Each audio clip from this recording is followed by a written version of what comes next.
আসসালামু আলাইকুম। আমি মোহাম্মদ রেজাল হাওলাদার আপনাদের সাথে আছি।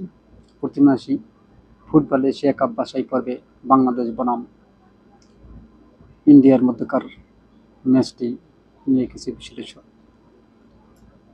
বাংলাদেশ বনাম ইন্ডিয়া মধ্যকার এশিয়া বাছাই কাপ ফুটবল ম্যাচটিতে টান টান উত্তেজনা কমতি ছিল না। এ জায়গায় দুই দলই অনেক ভালো খেলেছে, কিন্তু দুঃখের বিষয় হলো দু দলের কোনো দলই কাউকে গোল দিতে পারে নাই, তাই ম্যাচটা ড্র হয়ে গেছে। বাংলাদেশের প্রথম অভিষেক হয় হামজা চৌধুরীর, সেই আলোচিত প্লেয়ার, বাংলাদেশের একমাত্র স্বনামধন্য আলোচিত প্লেয়ার হামজা চৌধুরী। তিনি ইংল্যান্ড ক্লাবে এতদিন খেলেছিলেন, এখন বর্তমানে তিনি বাংলাদেশের হয়ে প্রথম ম্যাচটি অভিষেক হয়েছে আজকে ইন্ডিয়ার বিপক্ষে। ম্যাচটি খুবই রোমাঞ্চকর হয়ে উঠেছিল, কেননা হামজা চৌধুরী যখন মাঠে নামে তখন বাংলাদেশের দর্শকেরা সবাই হই হুল্লার করে এবং চিৎকার চেঁচামেচি করে, বাংলাদেশ বাংলাদেশ বলে সবাই চিৎকার করে।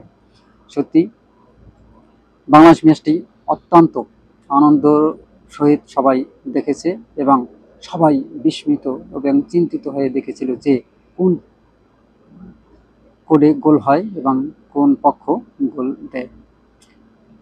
এমত অবস্থা দেখা যাচ্ছে যে বাংলাদেশের প্রায় 5টি গোলের মতো চেষ্টা করেছিল, কিন্তু মিস হয়ে গেছে।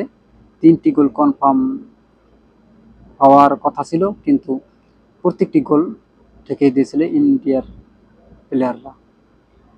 বাংলাদেশ কর্নার পেয়েছে 7টি এবং ইন্ডিয়া পেয়েছে 8টি।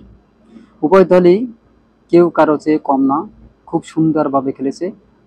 তবে এশিয়ার মহাদেশের ভিতর আজকে বাংলাদেশ এবং ইন্ডিয়া যেভাবে খেলেছে, খুব দারুণভাবে পারফর্ম করেছে দুই দল।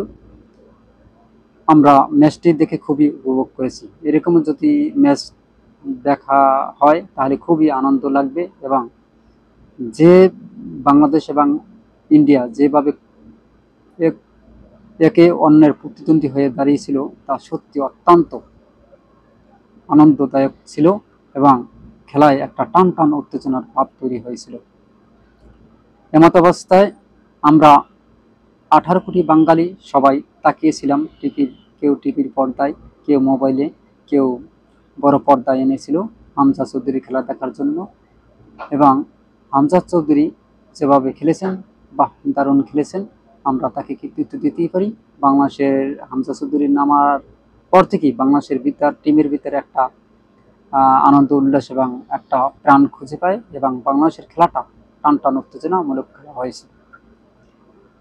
যদি হামজা চৌধুরী এভাবে খেলতে পারে এবং বাংলাদেশের সকল প্লেয়ার যদি খুব ভালোভাবে খেলতে পারে, তাহলে বাংলাদেশ ফুটবলে আগামীতে অনেক দূর এগিয়ে যাবে, এই আশাবাদ ব্যক্ত রেখে আমি আজকের মতো এখানে বিদায় নিচ্ছি। আসসালামু আলাইকুম ওয়া রাহমাতুল্লাহি ওয়া বারাকাতুহু।